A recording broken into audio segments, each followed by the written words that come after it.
આપણે ગાય છાપ બેસન લીધું છે, જો અહીં દેખાય છે 4 કિલો.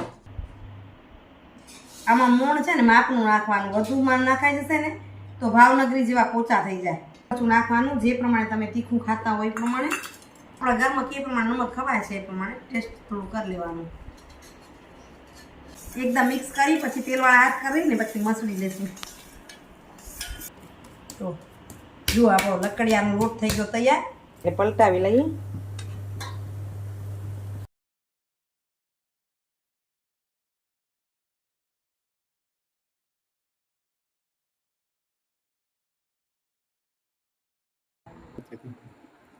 આવી જાવ જોવા.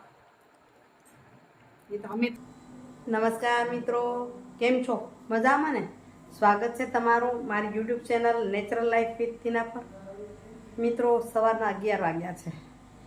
જ્યાં ત્યાં એક જગ્યાએ બેસવા, એક જગ્યાએ એટલે કે અમારી ભદ્રીજીના કાકાજી સસરા ઓફ થઈ ગયા તેનું બેસવા ગયા હતા. ખૂબ આનંદ અને ખુશીની વાત એ છે કે મૃત્યુ પછી પણ એ જીવ જીવંત છે. સ્વર્ગીય શ્રી કાંતિભાઈ રામજીયાણી, જેમને મગજનું હેમરેજ થઈ ગયું અને પાછળ કુટુંબીજનોએ 2 આંખો અને હૃદય જઠરનું દાન કર્યું. એટલે 3 લોકોને ઉપયોગી થયા. એના ત્યાં બેસવા ગયા પ્રાર્થના સભામાં. અને હવે કરવાના છીએ ગાંઠિયા, લકડિયા ગાંઠિયા બનાવવાના છે. સેવ બનાવી છે હેતલ અને રસીલાબા, આવે તો કરીએ તૈયારી. એ રેસીપી તમારી સાથે શેર કરીએ. તો જુઓ, ગાંઠિયા બનાવવાની શરૂઆત થઈ ગઈ. 3 પરિવારના ભેગા. એટલે કાકીમાં હું 2 હશે, એટલે 2 સાસુમાં પછી વહુ એકલી જ જડીએ, એટલે જોરમાં લાગી પડીએ.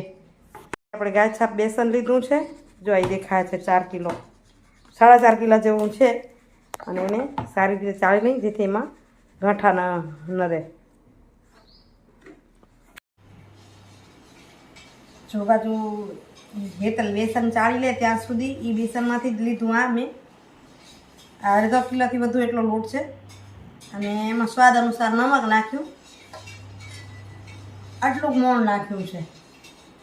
અને પાણી નાખતા ગયા અને આ ટાઈપનો લોટ બાંધી લીધો છે. આમાંથી આપણે બનાવશું સેવ. હવે બાંધું છું લોટ લકડિયાનો. ગાંઠિયા ખરા પણ લકડિયા ગાંઠિયાથી બનાવે ને એવા. જો અમને એ સારું છે કે જે થાય એ 3 ઘરનું ભેગું થઈ જાય. ન બનાવવો તો વાંધો નહીં, તો મદદ કરે એકબીજામાં. હવે આમાં નાખશું મૂણ. તો આ 3 ચમચા અત્યારે મેં નાખ્યું. વધઘટ પછી જોઈશે નાખી લેશું. માપનું જોવું જોઈએ આમાં. અને આ મરચાં છે, મરચાં છે ને તીખા મરચાં નાખવાના, એટલા માટે કે લાલ કલર ન કરે ને પૂછું ન થઈ જાય. જો તમારા મરચાં તીખા નહીં હોય અને મોળા મરચાં છે ને વધુ નાખશો ને તો એ ગાંઠિયો તમારો પૂચો થઈ જાય. ગાંઠિયા કહો લકડિયા કહો, શું કહો તમે? તો એ તીખું મરચું નાખવાનું, જે પ્રમાણે તમે તીખું ખાતા હોય એ પ્રમાણે. અજમો, હા અજમો કરી દો. થોડો ભૂસી નાખવાનો. હવે આને મિક્સ કરી લઉં અને પછી પાણી નાખતા જઈએ અને લોટ બાંધતા જઈએ. આની અંદર બેકિંગ સોડા કે એનો થોડોક નાખવાનો, વધુ નહીં, નહીં તો પાછા પાછી જ વાત આવશે કે ભાવનગરી થઈ જશે તમારા. આ પરિવાર છે ને લાગણીથી તો બંધાયેલું છે, પણ રસોઈમાં બધા એવા જ છીએ. બધાને જે કરવું એ કરી લઈએ ઘરે. નાખી દો, આમાં નાખશો. ઈનોની 1 પડીકી નાખી દીધી. એટલે અમારી પટેલની ભાષામાં એમ કહેવાય ઘોરકણા થાય, ઘોરકણા. કરકરિયા થાય ને થોડાક. નમક નાખીને તૈયાર કરી લીધું હતું, પછી ટેસ્ટ કરી લેવાનું. હું પાણીમાં જ નમક ગાળી નાખું. અને અમે શું સેંધા નમક જ વાપરી, એટલે ધ્યાન કરવું પડે કેટલું છે. આપણા ઘરમાં કે પ્રમાણે નમક ખવાય છે એ પ્રમાણે ટેસ્ટ થોડું કરી લેવાનું.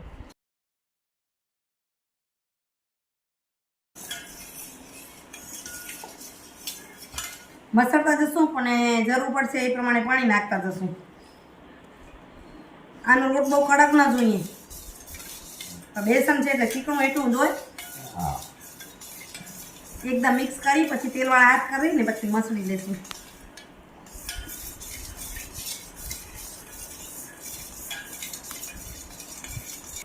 તો જુઓ, આપણો લકડિયાનો લોટ થઈ ગયો તૈયાર. હવે આ રીતે તેલવાળા હાથ કરતા જશું.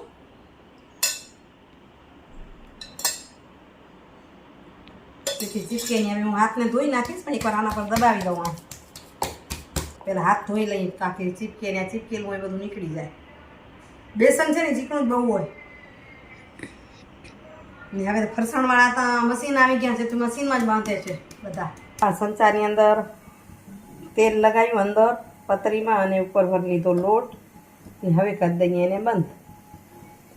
અહીં તેલને આપણે ચેક કરી લીધું તો લોટ જરાક નાખ્યો ઊંચો થઈ ગયો છે, એટલે હવે અંદર સેવ કરી નાખશું.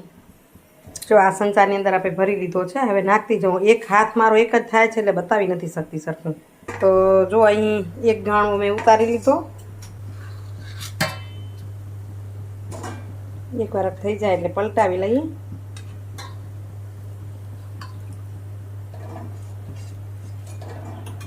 ચડી જાય એટલે ઉતારી લઈએ. એ જૂથો જાય. જો આવી રીતે સરસ થાય છે, પણ હું નાખું છું એ વિડીયો નથી કરી શકતી, કારણ કે આ બાજુ કરવાવાળાના હાથ ભરેલા છે, એટલે એ ફોનને નથી પકડી શકતા. સ્ટેન્ડ લાગી શકે એમ નથી. જો આમાં ગાંઠિયા નાખતા જઈ અને તળી લીધા. જો મોટું બકડીયું ભરાઈ ગયું ગાંઠિયાનું. 3 ઘરના નાસ્તો થઈ ગયો તૈયાર. એકદમ રેસીપી જોઈશે તો બીજી વાર થોડાક ઘરે બનાવીને તમને બતાવીશ. પણ આજે તમને લોટ બાંધવાનો તો વિડીયો બતાવ્યો ને પછી મશીનથી નાખતા ગયા ને તળતા ગયા. આવી જાઓ ગાંઠિયા ખાવા. નાસ્તો જોરદાર થાય એમ છે. 10 જણા આવશો તો ખૂટશે નહીં આપણી ઘરે, એટલો નાસ્તો સરસ તૈયાર થઈ ગયો. આ છે મોજ પરિવારની. ભેગા થઈને થઈ જાય, મજા આવી જાય. ક્યારેક તમને આ રેસીપી આપીશ. થોડોક લોટ બાંધીને દર્શન પપ્પા હશે તો કહેશું તમે જરા વિડીયો કરજો. આજે શું 3 જણા હતા અને કરવામાં સ્ટેન્ડ ભરાવાની જગ્યા નહોતી રહી. સ્ટેન્ડની જગ્યા રહી ને તો કરી શકત. જાજુ કામ હતું, પણ તમને તો લોટ બાંધવાનું બતાવ્યું. પછી ખાલી તળવાનું રહ્યું છે, તો તમારી પાસે જે કંઈ મશીન છે ગાંઠિયાનું તો એ અગર જારો છે તો જારાથી સરસ પાડી શકાય. એકદમ જુઓ લુડવાના ક્રિસ્પી ગાંઠિયા હોય ને એવા જ સેમ. તમે જુઓ તો લુડવા જેવા જ લાગશે. અવાજ કરે એવા.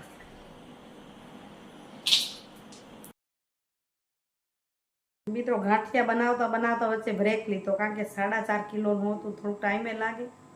ખબર નહીં મારો ગેસ ધીમો બળતો હતો શું હતું, કંટાળી ગયા. એટલે પછી રસીલાબાના ઘરમાં કરવા ગયા અને ઉકર્યા ને ત્યાં 3:30 થયા છે. હવે થોડીક વાર આરામ કરી લઉં અને પછી જોશું શું કરીએ છીએ. અચ્છા હવે થાકી રહ્યા છીએ, થોડીક વાર આરામ કરી લઈએ. તો મિત્રો 6:45 થયા છે. થોડીક વાર આરામ કર્યો ને પછી જો ઘર ક્લીન કર્યું. રસોડું પણ ક્લીન થઈ ગયું. ગાંઠિયા બનાવ્યા હતા તો જોવા જેવું રસોડું નહોતું. અને હમણાં જ હવે વેવાઈ આવવાની ઊભ છે દ્રષ્ટિના મમ્મી પપ્પાને. આવે તો તમને એને મળાવી. આજ મહાદેવજીના મંદિરે પણ જવું છે. નીચે પ્રગટેશ્વર મહાદેવ છે ને, ગંગેશ્વર મહાદેવ જઈ ત્યાં સામે, ત્યાં જે પૂજા કરે છે મહારાજ બહાર ગયા છે, તો હમણાં 4 દિવસથી અમે ત્યાં જઈએ છીએ. આરતી પૂજા તો આવડે નહીં આપણને, દીવાબત્તી કરી આવી. તો ત્યાંય જવું છે. હવે શું થશે કેમ થશે, વેવાઈને આવે તો ખરા, પછી જોઈ આવશે તમને બતાવશું. મિત્રો આપણે ત્યાં મહેમાન આવ્યા અને મહેમાનને તેડીને આવ્યા છીએ પ્રગટેશ્વર મહાદેવે. શું દેખાય કોણ છે મહેમાન? ઘણા બધા પુરુષ વાટ જોઈએ છે. કેટલા દિવસથી કચ્છમાં આવ્યા છે ને વિડીયો નથી દેખાતા. તો ઓળખો છો ને? ન ઓળખતા હોય તો ફરીથી કહી દઉં, ઓળખજો. આ છે દ્રષ્ટિબેનના મમ્મી પપ્પા અને એના દાદીમાં. ચાલો મહાદેવજીનું મંદિર બતાવું તમને. રોજ સામે ગંગેશ્વરે દર્શન કરવા આવી, પણ હમણાં મહારાજ બહાર ગયા છે તો અહીંયા પણ દીવોબત્તી કરવા આવી છે. આરતી નથી થતી અમારથી, પણ દીવો કરી જઈ. તો આજે એમ થયું કે સાંજે મહેમાનને પણ દર્શન કરાવી આવી અને આપણે પણ દર્શન કરી લઈએ.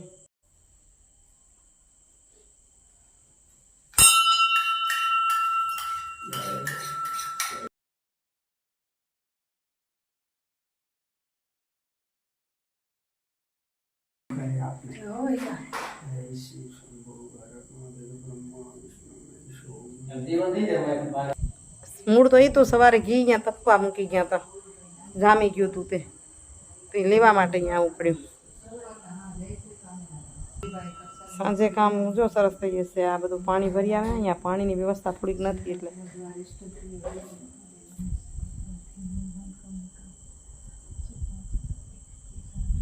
આ લેખને વાંચી રહ્યા છે.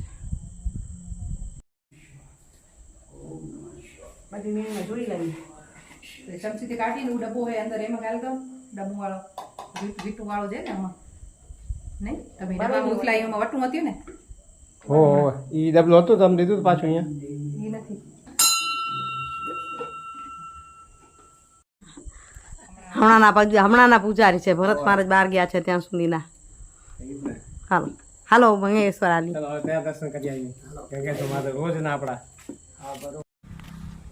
સવારનું દિવસનું સીન ઘણી વખત બતાવ્યું છે. અત્યારે રાત્રે બતાવું મંગેશ્વર મહાદેવનું સીન.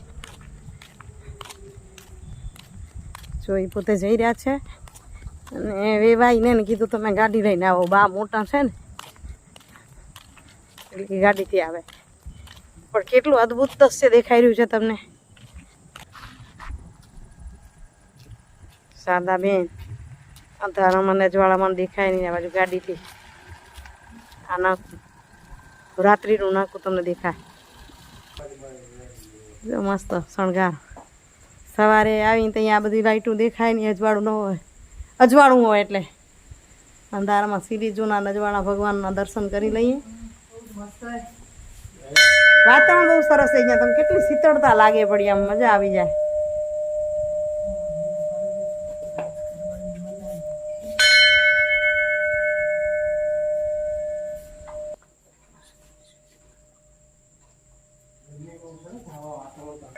પીપળા પાદળ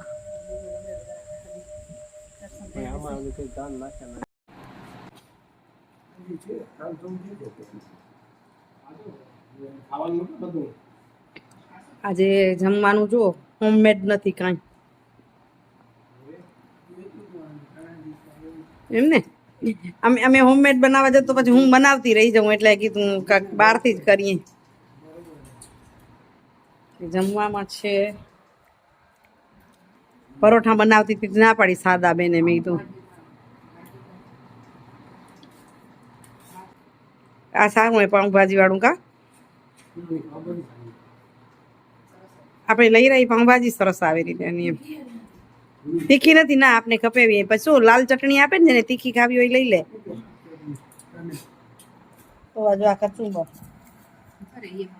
હા હનુમાનજીની પ્રસાદી તીખી ચટણી. તીખી ચટણી નથી તીખી નથી. આવી જાવ જમવા. એ તો અમે જમી લઈ તમે અહીંયા પહોંચો વિડીયો પહોંચે ત્યાં બધું પૂરું થઈ ગયું હશે.